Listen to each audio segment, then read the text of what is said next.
Gloire à Dieu. J'aime le chant thème de cette semaine. Venez le célébrer. Et j'aime aussi ce qu'on a mis sur le WhatsApp. Seigneur, tu as tant fait pour moi cette année, laisse-moi te célébrer. Eh bien, nous avons tant de raisons d'exprimer notre reconnaissance à Dieu. Parce que Dieu a fait tellement de choses pour nous. Quand Michael m'a proposé de participer à cette semaine d'Action de grâce, je me suis dit, j'ai réfléchi, je me suis dit, qu'est-ce que Dieu a fait pour moi cette année? Il s'est passé tellement de choses, on a tellement été absorbés par la Covid-19. Et en fait, je remercie Michael, gloire à Dieu, parce qu'effectivement, quand on s'arrête 2 minutes, on voit que finalement, quoi qu'il arrive, même si cette année a été difficile pour nous, Dieu a fait des choses pour nous. Et Dieu fait toujours des choses pour nous. Et alors, je me pose la question, qu'est-ce que Dieu a fait pour moi cette année? Et là, j'ai pensé à quelques paroles de chants que j'ai eu l'occasion de composer dans ma vie. J'ai pensé aux paroles d'un cantique, le 320, « Quel ami fidèle et tendre ». Effectivement, quel ami fidèle et tendre nous avons en Jésus-Christ, je peux le dire. Il est toujours prêt à nous entendre. Il est toujours prêt à nous comprendre. Il est toujours prêt à nous défendre quand nous sommes en souci et quand l'ennemi de nos âmes nous presse. Pourtant, il connaît nos défaillances. Il connaît nos chutes de chaque jour. Et malgré ça, il est riche en son amour. Alors, on peut avoir des problèmes, des tentations de toutes sortes, mais Dieu reste notre refuge. Et s'il nous voit sincères, s'il nous voit fidèles, il écoute nos prières. Donc, je me dis que nous ne devrions pas nous décourager, mais demandons tout simplement dans la prière. Car nous n'avons pas,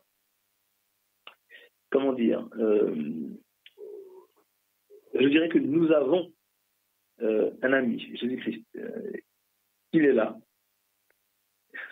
Et là, je pense aux paroles d'un autre chant que j'ai eu l'occasion d'adapter. Donc, créer ces paroles, auquel lourd fardeau nous portons quand Jésus n'est pas dans notre vie. Et combien de fois nous pleurons, combien d'erreurs nous faisons, quel temps précieux nous perdons sans Jésus, quelle pression nous supportons, combien de peines, combien de problèmes et tant de douleurs. En fait, Jésus est tout simplement la solution. Il est notre ami. Et nous ne devrions pas nous décourager car Dieu écoute nos prières. Alors, effectivement, apportons-lui tout en prière, nos requêtes et nos actions de grâce. Comme le dit Philippiens 4, verset 6, ne vous inquiétez de rien, mais en toute chose, faites connaître vos besoins à Dieu par des prières et des supplications avec des actions de grâce. Alors, je voudrais faire cette petite prière. Si vous voulez bien prier avec moi, notre Père qui est aux cieux, merci. Merci de nous avoir donné Jésus. Merci, Seigneur, parce que tu nous as créés à ton image. Et nous voulons refléter ton image dans ta lumière. Mais le péché nous en empêche. Mais Seigneur, nous sommes si reconnaissants car Jésus peut nous restaurer dans ton image, car il est l'image visible et il est le Dieu invisible.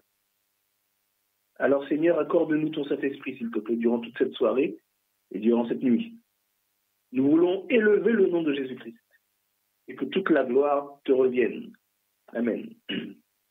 Ce soir, nous voulons surtout faire monter nos actions de grâce, nos remerciements et exprimer notre gratitude à Dieu. Oui, nous avons effectivement un ami en Jésus-Christ et il n'a que faire de nos fautes passées, pour peu que nous les confessions. Alors, j'ai envie de vous dire ce que Dieu a fait pour moi. Et là encore, je pense aux paroles de ce chant que j'ai eu l'occasion d'écrire. Grande est sa bonté pour moi, tous les jours. Tous les jours, il prend soin de moi. Il pourvoit à chaque besoin de ma vie. Jour après jour, je le vois Son amour est trop grand pour moi. Il s'est donné sur la croix pour ma vie. Parmi les choses que Dieu a faites pour moi, je peux le remercier pour les 21 ans de mariage que je fête aujourd'hui avec mon épouse. Donc aujourd'hui, 26 décembre, mon épouse et moi-même fêtons nos 21 ans de mariage. Et c'est la première chose pour laquelle je veux remercier Dieu. Alors, on s'est mariés le 26 décembre 1999. C'était à l'époque le dernier dimanche de la dernière semaine, du dernier mois, de la dernière année du siècle dernier. Je veux remercier le Seigneur parce que, alors que je pensais que ma transition professionnelle serait difficile, je suis passé de directeur d'exploitation à coach vocal et professeur de piano. Dieu m'a donné la possibilité d'être à mon compte, d'enseigner une matière qui, en réalité, est ma passion depuis plus de 20 ans. Dieu m'a donné la possibilité d'atteindre les gens chez eux, comme on le fait, par exemple, à travers la radio Trois Anges. On atteint les gens chez eux. Et donc, Dieu m'a donné la possibilité de faire du bien à ces gens à travers mon art, à travers mon sourire et ma bonne humeur. Gloire à Dieu pour ça. Mais ce n'est pas tout. J'ai d'autres raisons de remercier Dieu. Dieu a épargné mon fils cette année. Il a épargné parce qu'il s'est fait faucher par une voiture. Et mon fils est toujours vivant, alors que la voiture l'a projeté 2 mètres en avant. Mon fils a été blessé. Il a dû être recousu à l'hôpital, mais il n'a aucune séquelle, il n'a absolument rien du tout. Mais Dieu n'a pas fait que ça. Il a également sauvé ma mère d'un cancer du poumon. J'ai eu l'occasion de raconter cette expérience il y a 2 semaines sur la radio. Dieu a maintenu mes parents et mon beau-père en vie et en santé cette année, alors qu'ils sont tous âgés ou commencent à entrer dans l'âge. Dieu m'a ouvert les yeux sur certaines choses dans ma vie. Certaines, d'ailleurs, vont me permettre de me rapprocher de lui. Je m'arrête là parce que la liste pourrait être encore longue. Bref, d'un seul mot, j'ai envie de dire gloire à l'agneau de Dieu. Mes amis, arrêtez-vous un instant et considérez votre année 2020. Certains ont vécu un deuil, d'autres une séparation ou un divorce. Certains se sont peut-être découverts une maladie. La Covid-19 est arrivée et a rythmé notre année. Mais réfléchissez et en cherchant bien, vous verrez que malgré tout, Jésus a été là pour nous soutenir. Jésus a été là pour nous enseigner. Jésus a été là pour nous porter. Il a été là pour nous faire évoluer. Il a été là pour nous faire avancer dans un domaine, dans une situation quelconque, dans un état.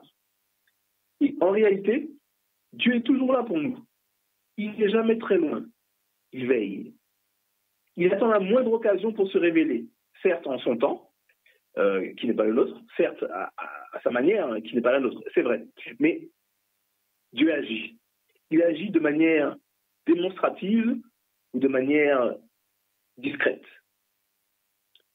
Mais Jésus a toujours agi de la sorte quand on y réfléchit bien. Il ne change pas. Il fait continuellement du bien à ses enfants et il le fait de différentes manières.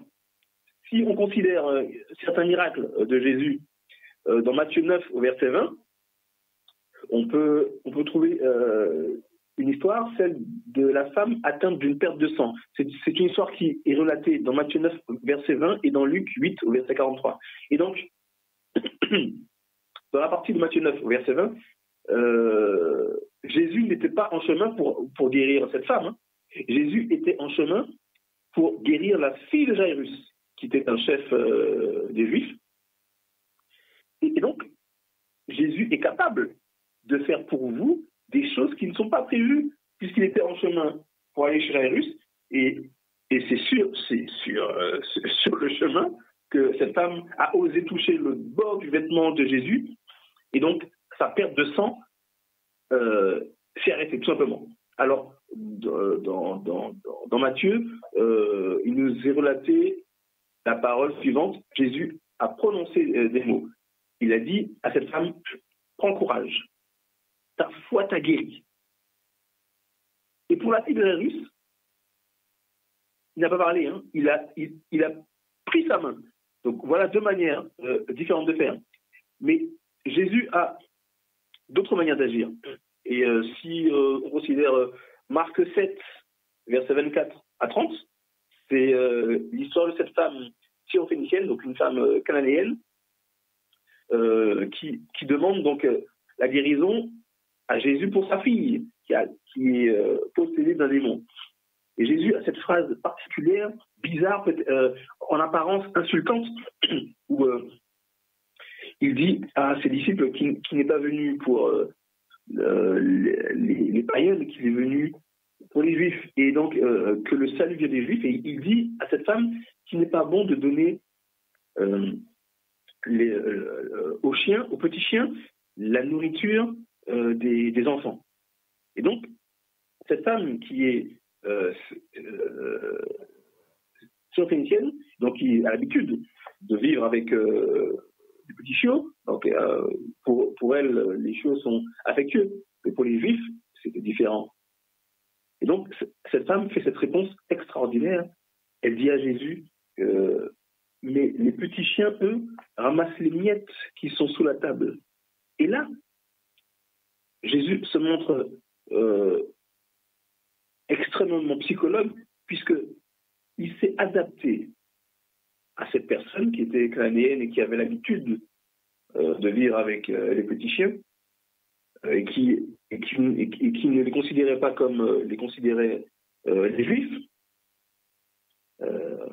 Pour elle, les chiens étaient des animaux domestiques, alors que pour les Juifs, c'était plutôt dégradant d'avoir un chien.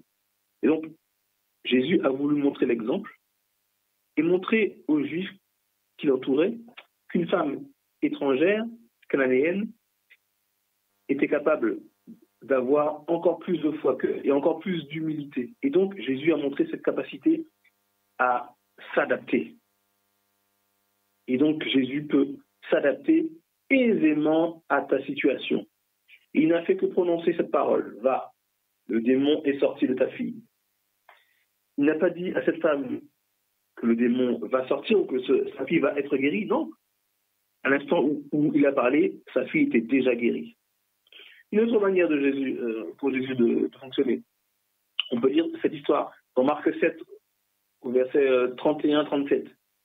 Il s'agit de la guérison d'un sourd muet. Cette fois-ci, ce n'est pas le sourd qui vient à Jésus, puisqu'on le lui a emmené. Et là, on demande à Jésus de lui imposer les mains. Qu'est-ce que fait Jésus? La Bible dit qu'il le prend par la main.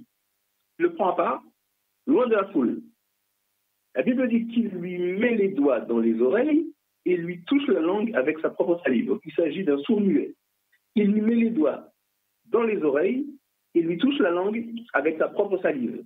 Et, en apparence, ça paraît pas très propre, pas très hygiénique. Puis il lève les yeux vers le ciel et il dit « Ouvre-toi ». La Bible dit que aussitôt, et ça c'est intéressant, ce mot-là, aussitôt, ses oreilles se sont ouvertes.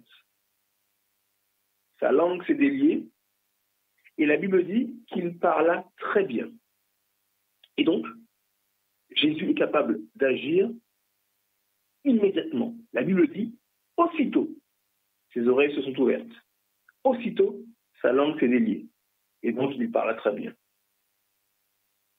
Ce qui m'intéresse dans cette histoire, c'est la fin, au verset 37, où le peuple qui est autour, donc la foule qui est autour, a eu l'occasion de dire « Waouh, il fait tout à merveille. Même il fait entendre les sourds et parler les muets. » Et moi, ce que je retiens, c'est cette phrase. « Il fait tout à merveille. » Jésus-Christ fait tout à merveille. Notre Seigneur fait tout à merveille.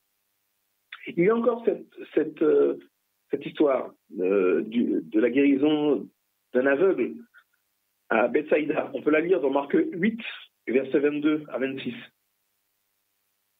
Il s'agit donc d'un aveugle. On demande à Jésus de le toucher. Donc rappelez-vous, juste avant, on demandait à Jésus d'imposer les mains. Il a fait beaucoup plus. Il a mis de la salive, il a touché les yeux, la bouche. Et là, on lui demande de toucher l'aveugle. La Bible dit que Jésus le prend par la main. Donc, il a touché. Mais c'est pas tout. Il le conduit hors du village. Et là, qu'est-ce qu'il fait? Il met de la salive sur ses yeux. Il lui impose les mains. Et là, Jésus demande à l'aveugle, est-ce qu'il voit? Est-ce qu'il voit quelque chose? L'aveugle lui répond, je vois des hommes, mais j'en vois comme des arbres et qui marchent. Donc, a priori, l'aveugle ne distingue pas ce qu'il voit.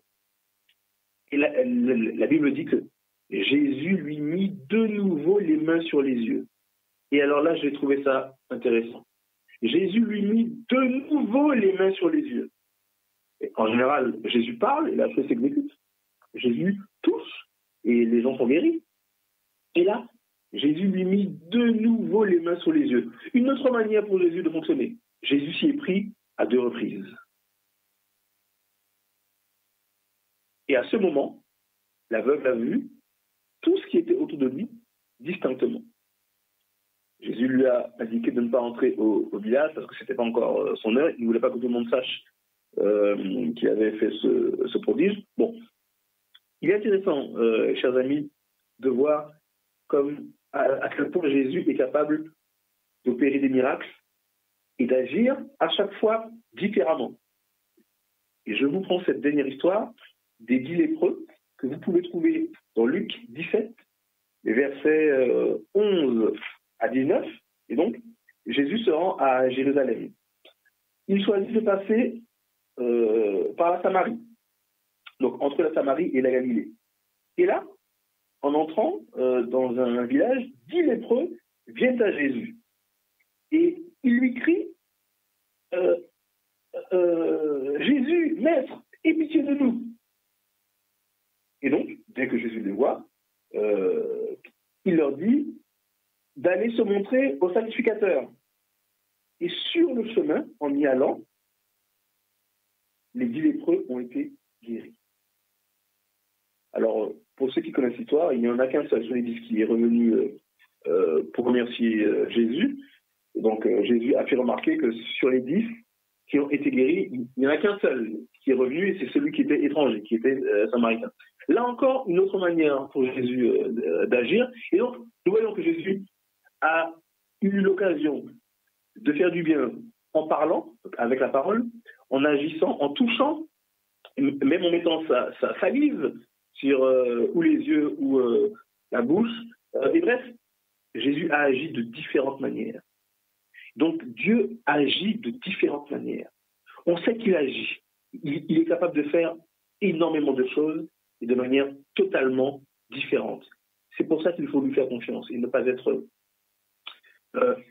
surpris de la manière dont Dieu peut agir, qui n'est pas forcément celle que nous attendons. Et donc, Dieu peut agir de différentes manières. Il peut nous dire, prends courage, ta foi t'a guéri, comme il l'a fait pour la femme atteinte de la perte de sang. Il peut prendre ta main, comme il a fait pour la fille de Jairus, ou l'aveugle de Bethsaïda. Ou il peut dire, va, le démon est sorti à cause de ta foi et ta détermination, comme pour la femme cananéenne. Dieu peut agir aussitôt, tout de suite, immédiatement, comme pour le sourd-muet. Il peut agir un peu plus tard. Il peut s'y prendre à 2 reprises. Il peut agir différemment ou bizarrement, d'une manière inattendue, comme avec la salive sur les yeux de l'aveugle. Dieu peut imposer ses mains. Il peut s'y prendre à plusieurs reprises ou en plusieurs fois, comme pour l'aveugle de Bethsaïda. Bref, Dieu agit de différentes manières. Dieu agit en nous épargnant des situations difficiles, comme pour l'accident de mon fils, rappelez-vous. Dieu agit en nous laissant vivre des situations difficiles. Je vous ai parlé de mon changement de situation professionnelle. Dieu agit en nous laissant vivre des maladies et même des décès.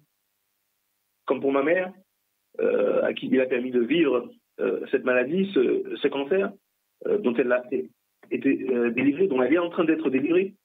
Mais il peut aussi agir en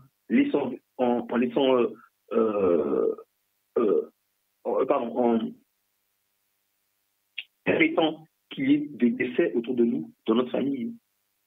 On a vécu plusieurs décès ou entendu parler de décès cette année, notamment ceux liés à la Covid-19, mais pas que. Et donc, Dieu agit de différentes manières, ou laisse faire de différentes manières, mais toujours pour sa gloire et toujours pour notre édification. Rappelez-vous de cette parole que le peuple a prononcée. Il fait tout à merveille. Voilà toutes les raisons que j'ai pu avoir, moi, de remercier Dieu, de lui exprimer ma gratitude. Et comme Philippiens 4, verset 6 le préconise, de faire monter mes actions de grâce. Et je pense, chers auditeurs, véritablement que chacun d'entre nous, en y réfléchissant bien, en s'arrêtant un moment, nous avons tous des raisons de remercier Dieu. Si vous êtes en vie, vous avez une raison de remercier Dieu pour la vie que vous avez maintenant. Parce que votre vie ne vous sert pas à rien. Si Dieu permet que vous soyez en vie maintenant, si Dieu permet que vous soyez à l'écoute maintenant, c'est parce qu'il a un plan pour vous. Dieu ne fait rien au hasard. Dieu n'est pas un Dieu fait d'homme ou un Dieu qui vit dans ce monde. Il est le Créateur. Il est au-dessus des univers. Il voit tout, il maîtrise tout. Et il connaît ce que nous ne pouvons pas imaginer. C'est la raison pour laquelle j'ai choisi, moi, de le suivre et de rester de me cacher dans son plan, dans le plan qu'il a prévu pour moi. Et même s'il a choisi de faire les choses d'une manière inattendue, eh bien, je nous exhorte, chers amis auditeurs, à toujours faire confiance à Dieu et toujours faire monter des remerciements et des acclamations au Dieu du ciel. Rappelez-vous l'histoire de Paul et Silas, après s'être fait rouer de coups, après s'être fait mis en prison indûment, après s'être fait ligoter, attacher, menotter à un bois, Paul et Silas se sont mis à chanter les louanges de l'Éternel. Et Dieu a fait éclater sa gloire, puisqu'ils ont été miraculeusement et de manière extraordinaire délivrés, libérés, non seulement eux, mais tous les prisonniers qui étaient avec eux. Dieu est capable de faire des choses extraordinaires. Faisons-lui confiance et remercions-le. Faisons monter vers lui nos actions de grâce, c'est-à-dire notre reconnaissance pour tout ce qui se passe dans notre vie. Que l'Éternel nous bénisse tous. Je vais prier. Seigneur, Dieu du ciel et de la terre, Père éternel, Dieu trois fois saint, Dieu Père, Jésus-Christ, Fils et Saint-Esprit, tu nous vois, Seigneur, devant toi. Tu es avec nous depuis le début. Nous voulons te présenter nos fautes et déposer à tes pieds tous nos fardeaux, comme tu nous le demandes. Toutes nos fautes, tous nos fardeaux, tous nos péchés. Nous voulons tout déposer à tes pieds, Seigneur. Nous voulons nous décharger de tout. Nous voulons, Seigneur, t'exprimer notre reconnaissance pour tout ce que tu as fait pour nous durant cette année 2020. Oh Seigneur, les choses n'ont pas toujours été faciles. Et nous reconnaissons que tu es Dieu et que tu as toujours été avec nous. Nous reconnaissons, Seigneur, que tu es un Dieu fidèle en toutes circonstances. Et s'il y a quelqu'un qui est à l'écoute, qui n'a pas encore expérimenté, Seigneur, ta fidélité, ta puissance dans sa vie, s'il y a quelqu'un ce soir qui a passé une mauvaise année, qui est déçu ou assisté, je t'en prie, Seigneur, accorde-lui ta paix et montre-lui que son temps arrive. Il y a un temps pour chaque personne. Il y a un temps, Seigneur, pour la bénédiction. Il y a un temps pour le miracle. Il y a un temps pour la paix. Il y a un temps pour la louange, l'exaltation. Parce que le plan que tu as formé sur chacun d'entre nous, c'est un plan de paix. Et ce n'est pas un plan de malheur. Alors Seigneur, quel que soit ce qui peut nous arriver, nous te supplions de manifester ta puissance et ta présence comme autrefois, Seigneur. Élève-toi, Seigneur, et agis pour tes enfants. Qu'aucun de tes enfants ne soit confus, ne soit déçu, ou ne soit découragé. Parce que c'est le lot de tous les humains de vivre des choses désagréables. Et encore plus pour les enfants de Dieu qui sont attaqués par l'ennemi. Mais Seigneur, tu vas camper tes anges. Tu vas faire un halo de protection autour de tes enfants, autour de tous ceux qui te font confiance, autour de tous ceux qui s'accrochent à toi et qui veulent tenir bon jusqu'au bout. Parce que ta parole dit que c'est celui qui persévérera jusqu'à la fin qui sera sauvé. Alors Seigneur, encourage-nous à tenir bon, à tenir ferme et fais-nous vivre de belles et riches expériences avec toi, Seigneur, parce que tu es un Dieu vivant, un Dieu qui répond aux prières, un Dieu qui est présent, un Dieu qui fait encore des miracles, Seigneur, en 2020 et en 2021. Alors Seigneur, nous remettons tout entre tes mains. Maintenant, nous remettons tout entre tes mains.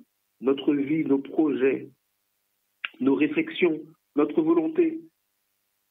Nous remettons tout entre tes mains, Seigneur. Et que ta bénédiction repose sur tous ceux qui sont à l'écoute maintenant, sur tous tes enfants. Au nom de ton Fils Jésus-Christ. Amen.